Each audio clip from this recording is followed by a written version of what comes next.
ইফতারির আগে যে দোয়া ওইটা আল্লাহ ফিরায় না। ইফতারি করার আগ মুহূর্তে আমরা যে পেঁয়াজু, আলুর চপ, বেগুনি এই যে সাজায় রাখা হয় ডিজাইন করে, এইগুলো রেখে যখন দোয়া করেন এই দোয়াটা আল্লাহ শুনে খো। আল্লাহ বলে, কিরে ফেরেশতারা ঘটনা কি, এত খাবার কেন? আল্লাহ রোজা রাখছে। কি চায়? আল্লাহ ক্ষমা চায়। তো খায় না যে তৃষ্ণার, তো আল্লাহ আপনার ভয়ে। আমারা দেখছে না, আল্লাহ আপনারা দেখে নাই। জান্নাত দেখে নাই, আমার জাহান্নাম দেখেছে আল্লাহ কিন্তু জানে। তারপরে ফেরেশতাদের মুখ থেকে বের করা হবে। সুবহানাল্লাহ পড়েন। আমার জাহান্নাম দেখেছি কিনা বলো। ফেরেশতারা বলে, না জাহান্নাম দেখে নাই। আমার জান্নাত দেখেছে কিনা বলো। জান্নাতও দেখে নাই, আপনারেও দেখে নাই। আল্লাহ এবার খুশি হয়ে যাবে।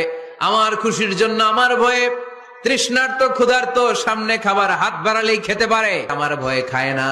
আমার ক্ষমা চায়, আমার কাছে ক্ষমা প্রার্থনা করে। এখন আমার বান্দা যা দোয়া করবে, বান্দার সব দোয়া আমি কবুল করে নেব।